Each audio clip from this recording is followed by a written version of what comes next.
Bienvenue à toutes et à tous. Commençons tout de suite ce flash par la visite d'État dans le Tonkpi. Hier, c'était l'étape de Danané. Le président Alassane Ouattara a annoncé le vote électronique en Côte d'Ivoire pour les prochaines élections.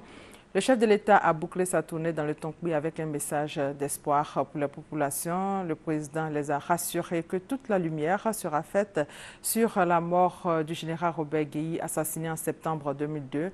C'est sur cette note d'espoir que le chef de l'État a quitté Danané, dernière étape de sa tournée dans le Tonkpi pour regagner Mans. Le président de la République quitte Mans pour Abidjan aujourd'hui après avoir animé une conférence bilan. La prochaine visite d'État est prévue dans la région des Savanes dans le mois de juillet. La journée mondiale de la liberté de la presse a été célébrée hier dans le monde. En Côte d'Ivoire, l'événement est fêté ce samedi. Une procession est prévue. Les journalistes sont depuis ce matin à la Bibliothèque nationale. Ils marcheront de là jusqu'à la Maison de la presse. Le jour même de la journée mondiale de la liberté de la presse, Ousmane Sissavané, directeur général du groupe Cyclone, éditeur du quotidien Le Temps, a été libéré. Moussa Traoré, président de l'UNJCI, Union nationale des journalistes de Côte d'Ivoire, salue cette libération. Cette année, dans le classement mondial de Reporters sans frontières, la Côte d'Ivoire a quitté la 169e place pour être 96e. Avec Emma Niamien, revenons sur l'historique de cette journée mondiale de la presse. 1993-2013, 20 ans que la journée mondiale de la liberté de la presse a été instaurée par l'Assemblée générale des Nations unies. Une journée arrachée au prix d'assassinats, d'arrestations, d'agressions, de menaces et d'enlèvements de journalistes. Elle sera finalement célébrée tous les 3 mai.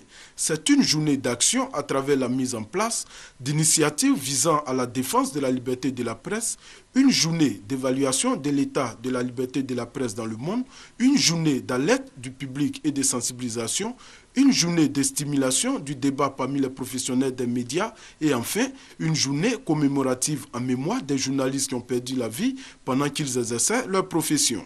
D'ailleurs, l'année 2012 a été une année hécatombe pour les acteurs de l'information. Reporters sans frontières parle même de l'année la plus meurtrière pour les journalistes depuis la première publication de son bilan annuel en 1995. Les chiffres parlent d'eux-mêmes. 88 journalistes tués, 879 arrêtés ou interpellés, 1993 agressés ou menacés, 38 enlevés, 73 ont fui leur pays, 6 collaborateurs des médias tués, 47 nets citoyens et citoyens journalistes tués et 144 blogueurs et nets citoyens arrêtés. Et 2013 ne s'annonce guère plus reluisante. Depuis le début de l'année, le nombre de journalistes tués dans l'exercice de leurs fonctions s'élève à 17.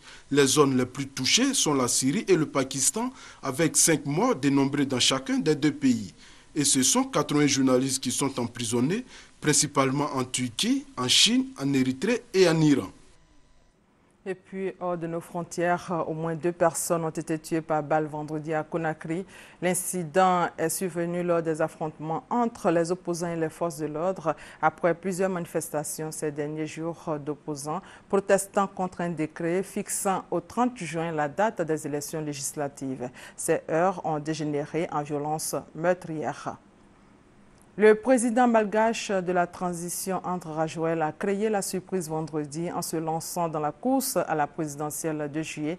Rajoel, 38 ans, arrivé au pouvoir de manière non constitutionnelle en 2009, avait accepté en janvier de ne pas se présenter sous la pression de la communauté internationale.